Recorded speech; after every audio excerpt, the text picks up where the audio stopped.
Welcome students.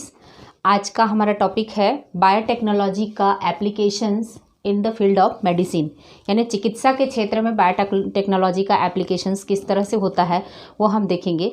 आज हम देखते हैं कि चिकित्सा के क्षेत्र में यानी मेडिसिन के क्षेत्र में मुख्य रूप से 3 तरीके से उपयोग होते हैं। एक तो रोगों के निदान के लिए, डायग्नोसिस के लिए, और साथ ही साथ रोगों से बचने के लिए, प्रिवेंशन के लिए वैक्सीन्स और टीके का निर्माण या फिर दवाइयों का निर्माण किया जा रहा है, और जीन थेरेपी के द्वारा उपचार या ट्रीटमेंट, है ना। तो 3 मुख्य फील्ड इसमें पढ़ना है। एक तो पढ़ना है हमको मॉलिक्यूलर डायग्नोसिस, यानी किस तरह से डायग्नोसिस किया जाएगा जीन के द्वारा या आरडीएनए टेक्नोलॉजी के द्वारा, और दूसरा प्रिवेंशन के लिए किस तरह की दवाइयों का निर्माण किया जा रहा है, और तीसरा किस तरह से जीन के थेरेपी के द्वारा उपचार किया जा रहा है। इन तीनों फील्ड का अध्ययन इसमें आरडीएनए टेक्नोलॉजी या रिकॉम्बिनेंट डीएनए टेक्नोलॉजी के द्वारा करेंगे।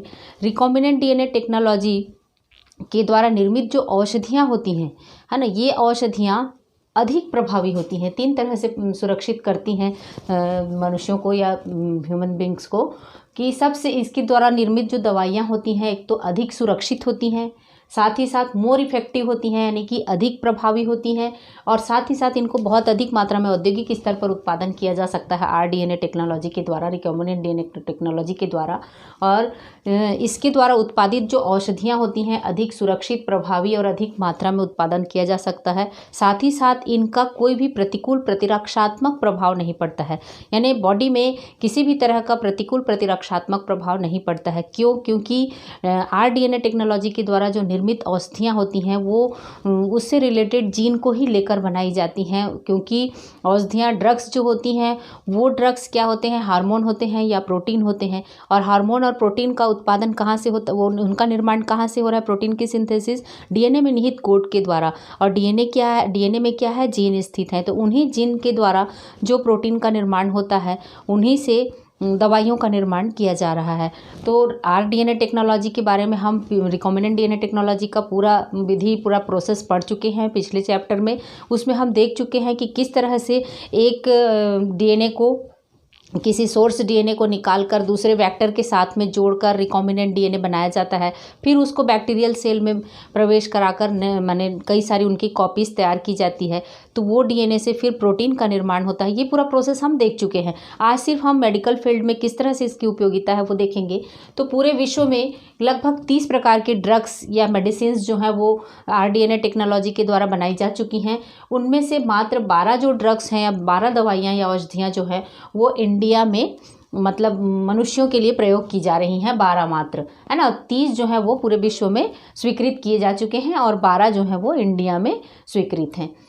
अब हम आज मेडिकल फील्ड में जो यूज़ है दवाइयों के रूप में या प्रिवेंशन के लिए जो दवाइयाँ उपयोग की जाती हैं उनमें महत्वपूर्ण है आरडीएनए टेक्नोलॉजी के द्वारा उत्पादन किया गया इंसुलिन, जेनेटिकली इंजीनियर्ड इंसुलिन, यानी कि बायोटेक्नोलॉजी के द्वारा बनाया गया जो इंसुलिन है, मानव निर्मित इंसुलिन किस तरह से बनाया जाता है और उसका क्या उपयोगिता है वो हम आज देखेंगे इस वीडियो में। तो देखिए, इंसुलिन क्या है। इंसुलिन एक हार्मोन है जो ब्लड में शुगर लेवल को कंट्रोल करता है। इंसुलिन एक हार्मोन है जो ब्लड में शुगर लेवल को कंट्रोल करता है। कैसे कंट्रोल करता है? जो भी हम भोजन करते हैं उसका अल्टीमेटली पाचन होता है तो वो किस रूप में बदलता है? ग्लूकोज के रूप में बदलता है। कार्बोहाइड्रेट जो है वो किस फॉर्म में आता है? ग्लूकोज या मोनोसेकेराइड के रूप में आता है।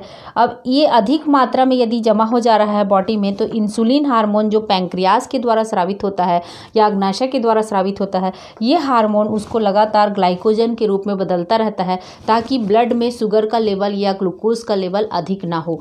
तो ग्लूकोज का लेवल यदि इंसुलिन की किसी कारण से किसी व्यक्ति में यदि कमी हो जा रही है, इंसुलिन की कमी हो रही है, तो कौन सा रोग हो जाता है? डायबिटीज़ रोग हो जाता है या मधुमेह रोग हो जाता है, जिसमें ब्लड में शुगर का मात्रा अधिक हो जाता है। आम भाषा में इसको शुगर डिसीज़ के नाम से जाना जाता है। तो पहले क्या करते थे, पारंपरिक तरीके से किया जाता था तो काऊ और पिग से निर्मित इंसुलिन को, माने गाय और सुअर के शरीर से जो पैंक्रियास में इंसुलिन का निर्माण होता था उसको निकालकर मनुष्यों में डाल दिया जाता था तो उसके इलाज के लिए। लेकिन उससे क्या होता था, प्रतिकूल प्रतिरक्षात्मक प्रभाव पड़ता था और एलर्जी उत्पन्न हो जाता था या कई मनुष्यों की बॉडी उनको एक्सेप्ट ही नहीं कर पाती थी और इलाज सही तरीके से संभव नहीं हो पाता था। तो आरडीएनए टेक्नोलॉजी के द्वारा मनुष्यों के पैंक्रियाज से ही इंसुलिन बनाने वाले जीन को निकालकर बैक्टीरियल प्लाज्मिड में जोड़कर उसको रिकॉम्बिनेंट डीएनए बनाते हैं। फिर रिकॉम्बिनेंट डीएनए को बैक्टीरियल सेल में इंसर्ट करके बहुत सारी उनकी कॉपीज़ प्राप्त करके इंसुलिन प्रोटीन का निर्माण किया जाता है। तो इंसुलिन प्रोटीन को रिकॉम्बिनेंट डीएनए टेक्नोलॉजी से इंसुलिन का हार्मोन कैसे बनाया जाता है वो हम पिछले प्रोसेस पढ़ रहे थे, तब विधि पूरी बता चुके हैं कि किस तरह से ह्यूमन के इंसुलिन के जीन को काट कर निकाला जाता है, फिर प्लाज्मिड में जोड़ा जाता है, बैक्टीरियल प्लाज्मिड में। वो पूरा प्रोसेस हम पढ़ चुके हैं। आज ये देखेंगे हम कि स्ट्रक्चर किस तरह से होता है इंसुलिन का और इसको किस तरह से आरडीएनए टेक्नोलॉजी में बनाने में यूज़ किया जाता है। तो देखिए, स्ट्रक्चर ऑफ इंसुलिन देखना ज़रूरी है इसके बनाने के तरीक़ों को जानने के लिए।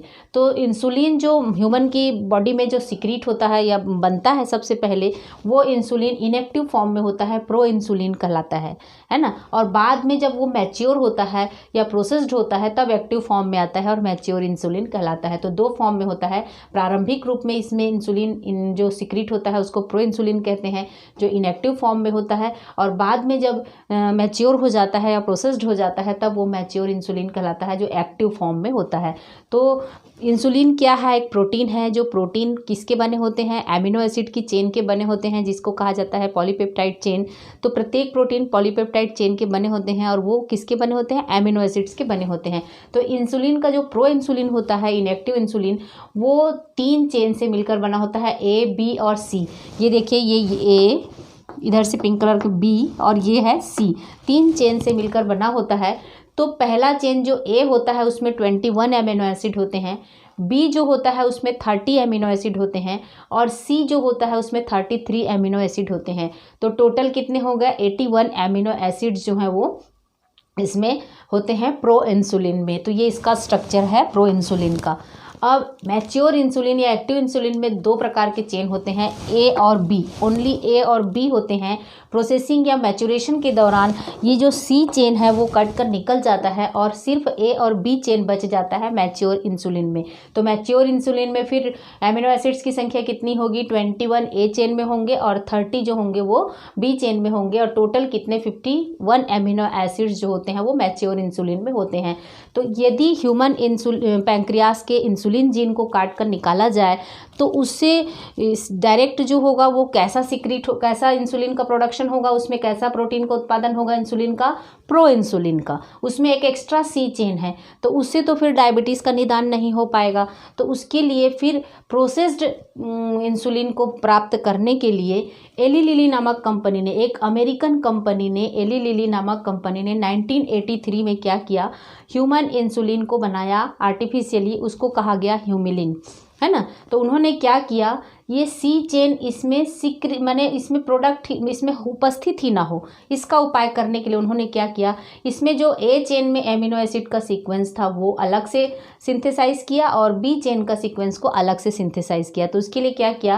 ह्यूमन के इंसुलिन जीन को निकाला, उसमें से ए चेन का जो सीक्वेंस है उसको सिंथेसाइज किया, माने पता लगाया कि कौन से इसमें सीक्वेंस होते हैं। फिर उन सीक्वेंस का एक वो तैयार किया, जीन तैयार किया और उस जीन को क्या किया? बैक्टीरियल सेल में डाला और बैक्टीरियल सेल में डालने के बाद उसमें से जो इंसुलिन का उत्पादन होता है, मैंने बैक्टीरियल सेल में डाले, बैक्टीरियल सेल की क्लोनिंग हुई और बहुत सारी उसकी कॉपीज़ बनी और इंसुलिन अलग से जीन फॉर ए चेन, मैंने ए चेन के लिए अलग जीन निकाला और उस जीन को उसकी क्लोनिंग की और फिर इंसुलिन का उत्पादन किया। तो किस तरह से होता है आगे थोड़ा सा देखते हैं। और उसी तरह से बी चेन के लिए अलग से जीन को निकाला और फिर उसको क्लोनिंग की और उससे अलग से इंसुलिन के बी चेन को सिंथेसाइज किया। बाद में लैब में ए और बी दोनों चेन को अलग से, ये दोनों डाइसल्फाइड बॉन्ड से जुड़े रहते हैं आपस में, ए चेन और बी चेन मैच्योर इंसुलिन में। तो ये ए चेन और बी चेन के बीच के डाइसल्फाइड बॉन्ड को बाद में लैब में क्या किया गया? डाइसल्फाइड बॉन्ड के द्वारा दोनों चेन को जोड़ दिया गया और मैच्योर इंसुलिन को प्राप्त किया गया। हमने इंसुलिन की संरचना देखी। अब इंसुलिन का किस तरह से अलग अलग उन्होंने चेन ए के लिए अलग जीन निकाला और चेन बी के लिए अलग जीन निकाला इंसुलिन का, और दोनों जीन को अलग अलग बैक्टीरियल सेल में के प्लाज्मिड से जोड़कर अलग अलग रिकॉम्बिनेंट डीएनए प्राप्त किया। फिर इस रिकॉम्बिनेंट डीएनए को अलग बैक्टीरियल सेल में डालकर अलग अलग दोनों के लिए जीन को ये इंसुलिन चेन को प्राप्त किया। तो सबसे पहले उन्होंने क्या किया कि ह्यूमन पैंक्रियाटिक सेल को लिया, उसके इंसुलिन के जीन को डीएनए को बाहर किया, डीएनए से क्या किया इंसुलिन के जीन को काटा रेस्ट्रिक्शन एंडोन्यूक्लियस के द्वारा, और उसी रेस्ट्रिक्शन एंडोन्यूक्लियस से एक बैक्टीरियल सेल के प्लाज्मिड को निकाला और उसको काटा। दोनों को काटने के बाद हम ये प्रोसेस पूरी पढ़ चुके हैं, एक रिकॉम्बिनेंट डीएनए तैयार किया।